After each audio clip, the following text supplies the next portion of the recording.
सुनी हुई बात गुरुमुख की मैं आपको बता रहा हूँ। एक सेठ जी थे मारवाड़ी, बाल बच्चे बड़े हो गए, 4 बेटे थे, 4 बहुएं थी। अच्छा जमा जमाया लंबा चौड़ा उनका कारोबार था। सबका शादी ब्याह करवा दिया। बुढ़ापा आ गया सेठ जी को, 75-80 साल हो गए। उन्होंने विचार किया कि शादियां सबकी हो गई, बहुएं सबकी आ गई, 2 बेटों को तो संतान भी हो गए। अब कारोबार धीरे धीरे बच्चों के हवाले कर देना चाहिए और मैं अपना धीरे धीरे वीतराग वानप्रस्थ आश्रम में हमको प्रवेश करना चाहिए और आश्रम की जिंदगी जीना चाहिए। शहर के बाहर नदी तट पे सिद्ध महापुरुष रहते थे। उनका दर्शन भी बड़ा मंगलमय था। उनके चेहरे पर ओजस और तेज छलकता था। ध्यान योग में उनकी गति थी और उनका दर्शन करके हृदय को संतोष मिलता था। उनके वचन कल्याणकारी थे। तो सेठ जी सोचने लगे कि अगर ये महापुरुष के इस आश्रम में सेवा करता रहूं और इनका दर्शन और सत्संग मिलता रहे तो मेरा ये मानव जीवन सफल हो जाए। ये पुनरपि जननम पुनरपि मरणम, संसार का मोह माया का दलदल ऐसा है कि एक बार आदमी घुस जाता है तो निकलना मुश्किल है। यह कोई पूर्व का पुण्य हो, अपना विवेक हो, महापुरुष की कृपा हो तो इस संसार के दलदल से आदमी निकल सकता है, वरना तो ये ऐसा दलदल है कि एक बार गया तो निकलना तो लगभग नामुमकिन होता। कभी काम में, कभी क्रोध में, कभी लोभ में, कभी मोह में, कभी मात्सर्य में, कभी अभिमान में, ये विषय और विकारों में जीव बेचारा बुरी तरह उलझता रहता है। जैसे जाले में फंसा हुआ पक्षी निकलना बड़ा मुश्किल है, ऐसे ही संसार की मोहमयी उस विकट जाल से मनुष्य भी नहीं निकल पाता। उसके लिए दृढ़ पुरुषार्थ चाहिए, विवेक चाहिए, महापुरुषों का अनुग्रह चाहिए, भगवान की कृपा चाहिए। सेठ जी को विचार आया कि ये विचार तो मेरे भीतर आया है, लेकिन ये फिर चला जाए तो दूसरा विचार आके संकल्प उठा और विकल्प आके उसको बदल दे तो हाँ, मैं तो अभी बेटों को बुलाया, बोले देखो आज मेरे को वैराग्य का विचार आया है, ये सारा व्यापार मैं तुमको सौंपता हूँ। मैं धीरे धीरे अब आश्रम में जाऊँगा और वहाँ सेवा करूँगा। खाने को 2 रोटी चाहिए, सोने को तो कितनी जगह चाहिए। कभी आश्रम में रहूँगा, कभी यहाँ रहूँगा, ताकि घर की मोह माया भी थोड़ी कम होगी। और सब बच्चों को कारोबार सौंप के अब धीरे धीरे आश्रम जाने आने लगे। 1.5 साल हो गया। रोज सुबह सुबह जाए, झाड़ू ब्यारी करे, वट वृक्ष पीपल के नीचे आसन लगा के अपना जप करने में तल्लीन हो जाए। और जप से उनको आनंद भी आने लगा। ज मतलब जन्म, पौ मतलब पाप, जिससे जन्म और पाप निवृत्त होते हैं उसको जप कहते हैं। जपात सिद्धि जपात सिद्धि जपात सिद्धि न संशय, अधिकम जपम अधिकम फलम।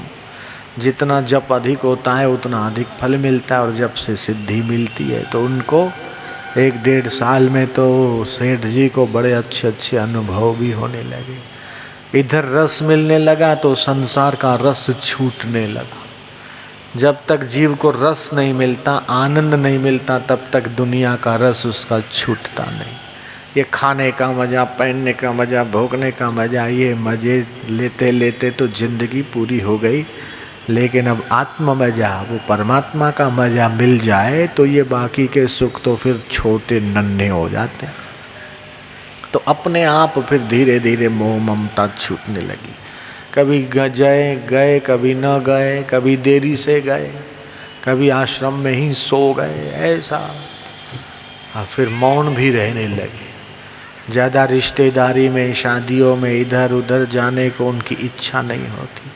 बस ठीक है, संबंध हैं, परिवार है तो चलाने के लिए सबको चलाए, लेकिन भीतर से तो मन परमात्मा में लगा रहता था। 1.5 साल हो गया और जो व्यापार धंधा बच्चों को सौंपा था उनकी नादानी और गलती से उन्होंने ध्यान नहीं दिया। सारा पिताजी संभालते थे और पूरा एकदम आ गया तो वो मैनेज नहीं कर पाए और धंधे में घाटा हो गया। अब बच्चे अपने बाप के ऊपर चढ़ बैठे कि जब से तुम बाबा के चक्कर में गए हो तब से अपना धंधा चौपट हो गया।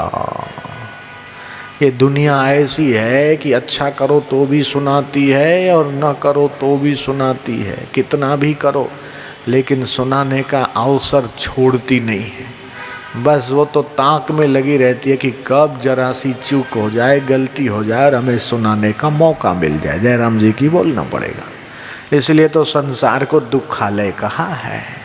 जहाँ पर औषधियाँ मिलती है उसको औषधालय कहते हैं, जहाँ पर कपड़े मिलते हैं उसको वस्त्रालय बोलते हैं। ऐसे ही जहाँ पे शस्त्र मिलते हैं उसको शस्त्रालय बोलते हैं। ऐसे ही जिस संसार में रिटेल में नहीं होलसेल में दुख ही दुख मिले, ऐसे संसार को दुखालय बोलते हैं। भगवान बोलते हैं कि दुखालयम अशाश्वतम, ये संसार दुखालय। अगर यहाँ पर सुख लेने की कोशिश की तो मारे जाओगे, ठुकराए जाओगे और असफल होगे। इसलिए ये पहले से समझ के रखे कि दुनिया तो दुखों का भंडार है, यहाँ तो दुख ही दुख है, सुख नहीं है। सुख है तो परमात्मा में है, बाकी तो सब ऐसे ही चलो। हाँ हाँ सबकी करना, गली अपनी मत भूलना। अब सेठ जी को बच्चों ने सुना दिया, जिन बच्चों को पैदा किया, बड़ा किया, पढ़ाया लिखाया, योग्य बनाया और अच्छे संबंध जिनके करवाए और इतने जिनके लिए टेंशन लिया, वही बच्चे आज सामने पढ़ रहे हैं और सुना रहे हैं कि तुम ऐसे हो, तुम वैसे हो। संसार की कुटिलता का और संसार के स्वार्थ का अनुभव सेठ जी को इस उम्र में हो रहा था और संसार से वैराग्य हो गया। लेकिन फिर भी एक मन में जिनको पाला पोसा बड़ा किया पैदा किया, उन बच्चों के ऐसा सुनाने पर अंतःकरण में असर तो होती है। तब वो सेठ जी को मन में थोड़ा दुख रहने लगा कि मैंने इनके लिए इतना इतना किया, फिर भी ये मेरे को सुनाते। आश्रम तो गए लेकिन मुंह उतरा हुआ। गुरु से तो क्या छुपा है, तन की जाने मन की जाने, जाने सकल जहान की। गुरु जी को भांपते देर नहीं लगी कि कुछ न कुछ बात है। वो सेठ जी के चेहरे पे जो चमक थी वो नहीं है। जो खुश रहते थे और निष्फिकर, अभी थोड़ी तनाव और चिंता की रेखाएं इनके मस्तिष्क पे आ रही है 2-4 दिनों से। बात क्या है? पूछ ही लिया, क्या बात है सेठ जी, कौन से गम में हो, कौन सी फिक्र में हो, कौन सी अब बहू और बेटियों को शादी करानी, कौन सा क्या करना है? सेठानी ने कुछ कह दिया कि बच्चों ने कुछ कह दिया कि पारिवारिक खटपट। बोले गुरुजी ऐसा ही समझो। अरे घुमाओ मत, बोल दो ना। गुरु से कपट, मित्र से चोरी, यहाँ हो अंधा यहाँ हो कोड़ी। जो मन में बात हो बोल दो। गुरु से नहीं बोलोगे तो किससे बोलोगे? संत के आगे अपना दिल खाली नहीं करोगे तो किससे करोगे? अपने दिल की बात जो लोग जहाँ तहाँ बकते फिरते हैं वो थाप खा जाते और दूसरे लोग उनका फिर मजाक भी बनाते और उनकी उस बात का मिसयूज भी करते हैं। इसलिए जिस के समक्ष अपने प्रॉब्लम मत कहा करो। जो आपका हित कर सकते हो, हित चाहते हो, ऐसे व्यक्ति के आगे ही अपने परिवार की या अपने व्यक्तिगत जीवन की बात कहना चाहिए। जिस के आगे दिल की बात नहीं बोलनी चाहिए, नहीं तो फायदे के बदले नुकसान भी हो सकता है और बदनामी भी झेलनी पड़ सकती है। तो गुरुजी तो उनका क्या अहित करते, क्या बिगाड़ते? उनके मन में तो सपने में भी प्राणी मात्र का अहित करने का भाव नहीं आता। साधु ते होए न कारज हानि, सबका मंगल, सबका विकास, सबकी उन्नति, यही तो संत का जीवन होता है। जो बात थी वो कह दी। गुरुजी ने बोला वो बेटों को बुला सकते हो? बोले आपकी आज्ञा होगी तो आ जाएंगे। बोले देखो 2-4 दिन में कभी भी मौका पड़े बुला लेना। सेठ जी ने घर में बोला, बोले गुरुजी ने याद किया है, तुम्हारी घर से बहुएं सब जो है पूरा परिवार गुरुजी के पास चलना पड़ेगा। दिन तय हुआ, समय तय हुआ, पूरा परिवार प्रसाद ये वो लेके गुरुजी के पास गया। इंतजार किया, समय से गुरुजी बाहर आए, सबसे मिले, पूछा कैसे हो? बोले हम एक ही प्रार्थना लेके आपके चरणों में आए हैं कि हमारे पिताजी को आप छुट्टी दे दो। गुरुजी ने बोला मैंने तो पहले भी नहीं बांधा था, आज भी नहीं बांधा। बोले नहीं, जब से ये आपके पास ज़्यादा आना शुरू किए और आश्रम की सेवा में जब से लग गए तब से हमारा धंधा तो मानो गुरुजी चौपट हो गया और घाटा आ गया इतने लाख रुपए का। गुरुजी ने बोला ये इनके यहाँ आने से घाटा नहीं हुआ, तुम्हारी लापरवाही और बेदरकारी के कारण घाटा आया है। तुम चाहे मानो चाहे न मानो, इनके यहाँ आने से इस बात का कोई लेना देना नहीं है। इन्होंने तो तुमको बड़ा किया, शादी कराई और जो इनका कर्तव्य था पूरा कर दिया। यहाँ तक की नीति कहती है कि बच्चों के सक्षम हो जाने के बाद भी पिता को सब कुछ उन्हें नहीं सौंपना चाहिए, कुछ अपने पास भी रखना चाहिए, नहीं तो बच्चे बाप के ऊपर भी हावी हो सकते हैं। लेकिन इन्होंने उदार बनकर अपना सब कुछ पावर और चेक बुक पे साइन की अथॉरिटी ये वो इनके पास जो भी था सब कुछ हवाले कर दिया। लेकिन ये तुम्हारी लापरवाही, तुम्हारी नादानी, तुम्हारा आलस्य, तुम्हारा प्रमाद। बोले अब गुरुजी उपाय भी तो आप ही कहोगे। बोले श्रद्धा है? बोले है। मानोगे? बोले हाँ मानेंगे। करोगे? बोले हाँ करेंगे। पक्की बात? बोले हाँ पक्की। तो मंत्र दूं लोगे? बोले हाँ लेंगे। और जपोगे? बोले बिल्कुल जपेंगे। तो लो मंत्र देता हूँ। बोले दीजिए गुरुजी। क्या डें डें डें डें करते हो? ये पिताजी वहाँ चले गए से डें डें डें डें फालतू बकवास करते, डें डें डें डें डें जपा करो, जाओ ठीक हो जाएगा। अब ये भी कोई मंत्र होता है राम? आप ही सोचो कोई डें डें डें डें कोई मंत्र होता है? लेकिन मंत्र मूलम गुरु वाक्यम मोक्ष मूलम गुरु कृपा। वो बच्चे गुरु का दिया हुआ डें डें मंत्र जपने लगे। पिताजी ने भी कहा कि बड़े सिद्ध पुरुष हैं, इनका वचन कभी उठापना नहीं, इनकी अवज्ञा करना नहीं। कर सको तो हाँ बोलो, न कर सको तो ना बोलना। गुरु के वचन प्रतीति न जेहि, स्वप्ने हूँ सुगमन सुख सिद्धि तेहि। जिसको गुरु के वचन में विश्वास नहीं, गुरु की आज्ञा में जिसको निष्ठा नहीं, उसको सुख और सफलता कैसे मिल सकती है? अगर तुम्हारे धंधे का घाटा भरना चाहते हो और अपना कल्याण करना चाहते हो, अपना इहलोक और परलोक मंगलमय बनाना चाहते हो, तो गुरु की आज्ञा का पालन करो और उनके दिए हुए मंत्र को श्रद्धा भक्ति से जपा करो। आखिर थे तो वो संस्कारी और उनके पिता भी धर्मपरायण तो थे ही। जैसा बीज वैसा फल तो लगता ही है। पिताजी की बात भी उन्होंने मानी और गुरुजी का दिया हुआ डें डें डें डें डें डें डें जप करने लगे। कथा कहती है कि कुछ समय में ही उनका घाटा पूरा हो गया। फिर तो ऐसे भगत बने, ऐसे भगत बने कि गुरुजी का दर्शन वो अधिक से अधिक करने लगे और सत्संग के प्रसाद से उन्होंने अपने जीवन का कल्याण किया। उनके बच्चे भी संस्कारी हुए।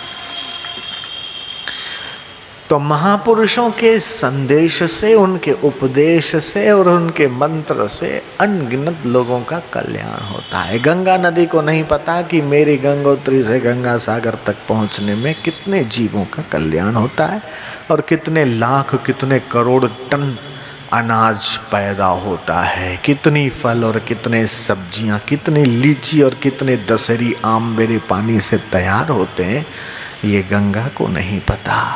कितने तपस्वी जोगी जति सिद्ध महापुरुष को हो ध्यान योग में गति होती और वो गंगा के किनारे गिरी गुफाओं में रहकर अपने उस आध्यात्मिक आनंद में सफलता पाते हैं। इसका हिसाब गंगा के पास नहीं है, यमुना और नर्मदा तापी सिंधु कावेरी के पास नहीं है। सूरज और चंद्रमा के पास भी इसका हिसाब नहीं है कि उसके प्रकट होने से, अस्तित्व से कितना कितना लोगों को जीवन मिलता है और कितनी उसकी उपयोगिता आवश्यकता है, कितना फायदा होता है और कितनी ट्यूबलाइटें जलती और कितना पानी वो गर्म करते हैं और कितने उनके द्वारा एनर्जी पैदा होती है, ये सूर्य के पास भी हिसाब नहीं है। ऐसे ही सद्गुरु के पास, संतों के पास भी इसका कोई हिसाब नहीं है कि उनके दर्शन और उनकी वाणी से कितने लाख कितने करोड़ लोगों का मंगल होता है, कल्याण होता है। तो संतम महांतम सततम नमामि, ऐसे संतों के चरणों में हम प्रणाम करते हैं, नमस्कार करते हैं। 4 संस्कृतियां बड़ी प्राचीन है, भारत की, मिस्र की, रोम की और चीन की। वैसे तो बहुत संस्कृतियां पैदा हुई और मिट गई, लेकिन फिर भी 4 संस्कृतियां पुरानी मानी जाती है। बाकी की संस्कृतियां तो पिरामिडों में देखने को मिलती है। चीन की संस्कृति वहाँ तक सीमित रह गई, लेकिन फेंग शुई और ये सब थोड़ा बहुत अपने इंडिया में भी आने लगा। लेकिन सबसे पुराने में पुरानी है भारतीय संस्कृति। किसी संस्कृति को पैदा हुए 1000 साल हुए, 500 साल हुए, 2000 साल हुए, लेकिन भारत की संस्कृति कितनी प्राचीन है ये पता नहीं। जब से मनुष्य ने खाना पीना जीना सीखा, तब से मानो ये संस्कृति चली आ रही है। तो आप और हमारा सौभाग्य है कि इस भारतीय संस्कृति की दिव्य सनातन परंपरा में आप और हम पैदा हुए हैं और हम भारतवासी हैं, ये हमारा सौभाग्य है। इससे भी बड़ा सौभाग्य है कि आपके हमारे चित्त में विवेक है, श्रद्धा है। उससे भी अधिक भाग्यशाली है कि हमारे जीवन में आध्यात्मिक मार्गदर्शन है। उससे भी अधिक भाग्यशाली हैं कि वो श्रद्धा विश्वास बना हुआ है और हम लोग इस आध्यात्मिक राह के राही बने हैं। तो हमारे काम है कि जैसे ईसाई लोग सोचते हैं कि हम पूरी दुनिया को ईसाईयत में बदल देंगे और विश्व का सबसे अधिक से अधिक पॉपुलेशन वाला ईसाई धर्म बना देंगे। मुसलमान सोचते हैं इंकलाब जिंदाबाद, हम पूरे दुनिया को खालिस्तान बना देंगे। यहाँ एक पाकिस्तान से हमारा पेट नहीं भरा, हम तो हिंदुस्तान को भी पाकिस्तान बना देंगे और बाकी के जितने भी देश हैं उनको भी हम मुस्लिम राष्ट्र बना दें। ऐसा वो सोचते हैं, ख्याली पुलाव खाते रहते हैं। तो जब मुसलमान और ईसाई और दूसरे धर्म वाले ये सोचते हैं कि सारी दुनिया हमारी हो जाए, तो हमें भी ऐसा सोचना चाहिए कि हमारे सनातन संस्कृति का डंका पूरे देश में नहीं पूरे विश्व में बजना चाहिए और उसके लिए हमें कोशिश करनी चाहिए। वंदे भारत भूमि दिव्यम मातरम सुजलाम सुफलाम। ये सुजलाम सुफलाम तो है ही है, लेकिन इसके साथ साथ ये आध्यात्मिक ज्ञान की भूमि, भक्ति और शक्ति की भूमि, योग साधना की भूमि और यह लोक और परलोक को महान बनाने की विलक्षण दैवी परंपरा हमारे भारत में है। इसका हमें फ़ायदा लेना चाहिए। 3 दिन पहले मेरे पास फ़ोन आया था, बोले मेरी पत्नी लंदन के अस्पताल में एडमिट है और डिलीवरी हो नहीं रही, मछली की नहीं छपटा रही, स्वामी जी कोई उपाय बताओ। मैंने सुना था गुरुमुख से कि भाई 2 चम्मच गोबर का रस पिला दो तो डिलीवरी हो जाती है। मैंने कहा गोबर का रस? बोले स्वामी जी गोबर तो यहाँ कहाँ मिलेगा, लंदन में कहाँ गौशाला ढूंढने जाएं, कहाँ गाय ढूंढने जाएं, कहाँ देसी गाय का गोबर मिले, कब पिलाएं। तब तक तो क्या पता ये बचे कि बच्चा बच्चे, भगवान जाने। मैं आऊँ तब तक कुछ भी हो सकता, मैं हॉस्पिटल छोड़ नहीं सकता।